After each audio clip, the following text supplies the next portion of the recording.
And now, boys and girls, it's time for the further adventures of Big John and Sparkie. Today's chapter is entitled, Yukie Throws Down the Gauntlet.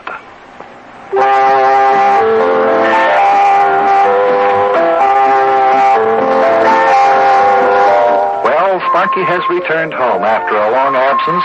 He had run away, you know. He's back home again, and we're all very glad about that. Of course, Mayor Plumfront and I were both very anxious to find out where Sparkie had been. Sparkie was in his room. I sent him there because he had caused us all a lot of anguish, and I wanted to teach him a lesson. But now, as we join today's episode, Yukie Butcher, Mayor Plumfront, and I are talking in the living room of our home all the way up the next block. Well, now, Yukie, now that the lad is upstairs in his room, tell us how you found him. Where was he? Yeah, where was he, Yukie? He couldn't have been very far from home because it didn't take you very long to find him and bring him back here.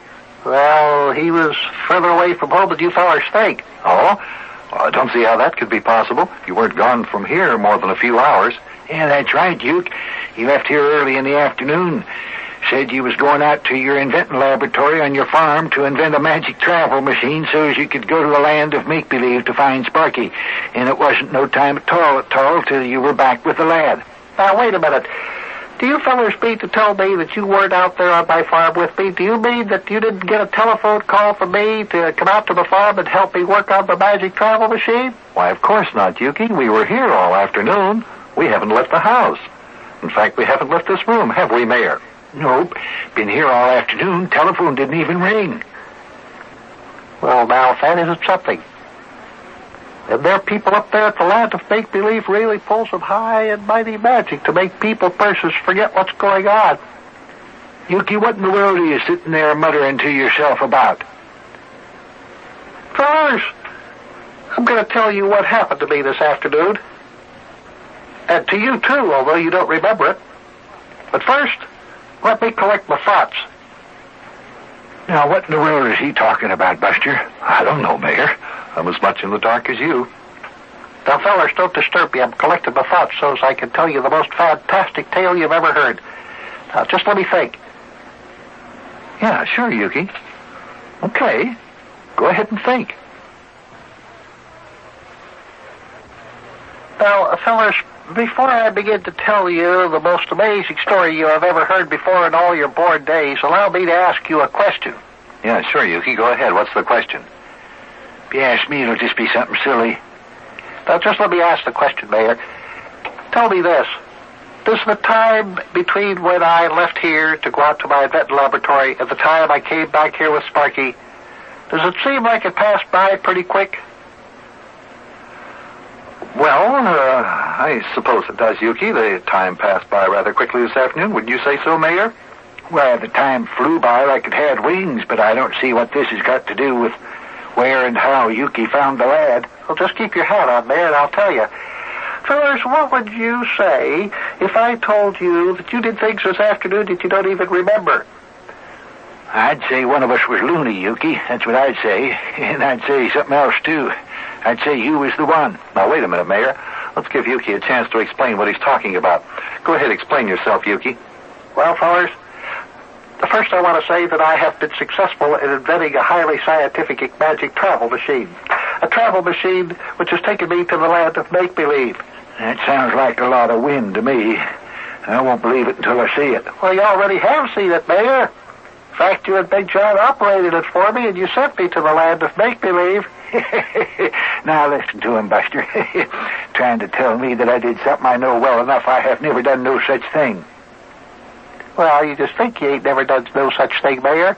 Now, Yukie, but if I'd done such a thing, I'd remember it, wouldn't I? Not if Mr. Oglesharp, who is a big shot up there in the land of make-believe, worked some magic on your brain so you'd forget, you wouldn't. Oh, is that so? Yeah, and that's what I suspect has happened. Allow me to tell you the whole story from the very beginning. Yeah, that'd be the best thing to do, Yukie. Tell us the whole story right from the beginning. Yeah, fine. And at precisely 36 minutes past 12 o'clock noon, I left here and went to my inventing laboratory on my farm. I laid down on my genuine leather thinking couch and I thought up a way to invent a magic travel machine. After I invented it, I called you fellers up on the telephone, and I told you to come on out and help me work it. Well, sure, by the time you got there, one of the most amazing...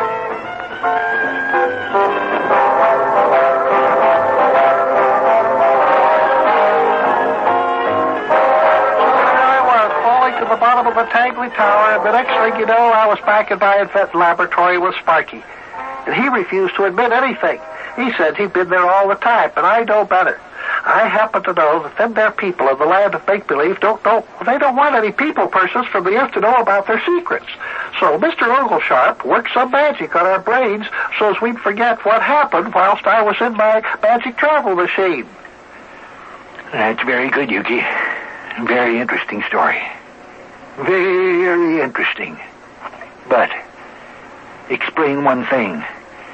If this here Mr. Oglesharp worked some kind of magic on our brains so as we wouldn't remember nothing about it, how come you still remember? Oh, that's very easy to explain. It's because I have a very highly scientific brain. It's impossible to work forgetting magic on a brain like mine. You see, I have a most unusual brain. You can say that again. Well, Yukie, I'm not saying your theory isn't right, and I'm not saying it is. All I know is I'm happy to have Sparkie home again, and now that we've heard your story, I'm going to let Sparkie come out of his room. I think he's learned his lesson by now. Sparkie? Sparkie? Yes, Big John? Come on down.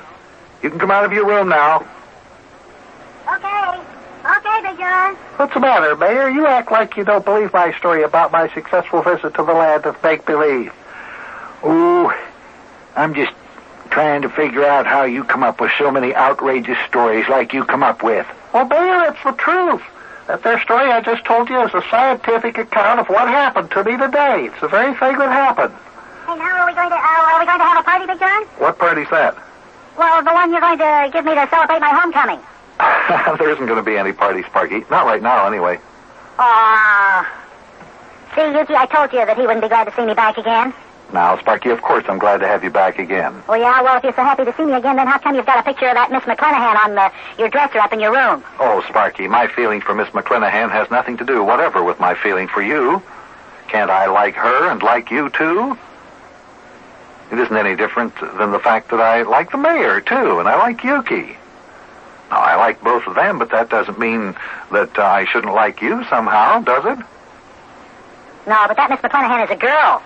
That's what makes it different. Oh, Sparkie. Say, Big John, I have a few questions I would like to pose to you. Few questions? About what? About this here very charming and beautiful young lady, Miss Rosalie McClenahan. Oh, what about her? Well, for instance, you was dating her. Well, there's no for instance about it, Yukie. I am dating her. I have a date to go to a little picnic with her this coming Sunday afternoon down at Cumberland Lake in Kentucky. Oh, is that so? Yes. Well, Big John, supposing some other feller should enter the picture and start dating her, what would you do about that?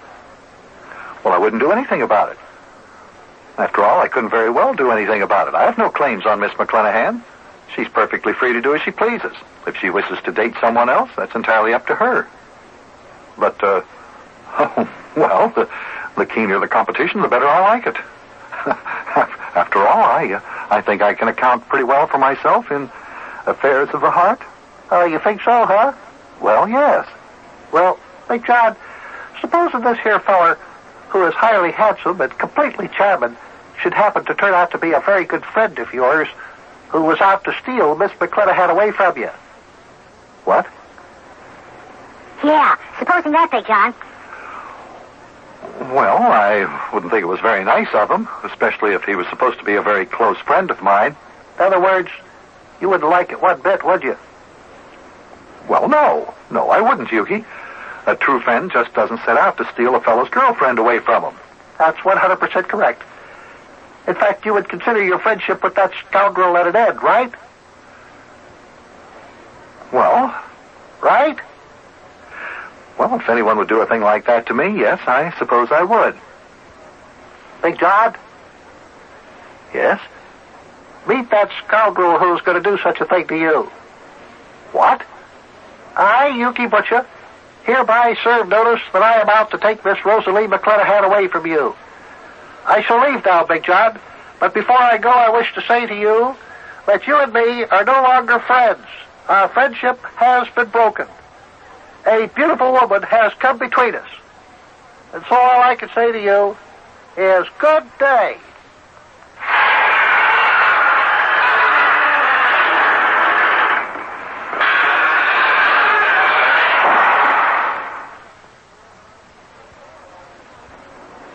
Well, what was that? Yeah. What do you think of that? See, Big John? See?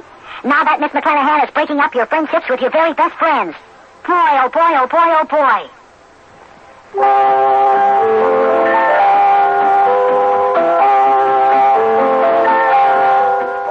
Well, it started now. The war between Yukie and Big John to see who will win Miss Rosalie McClanahan.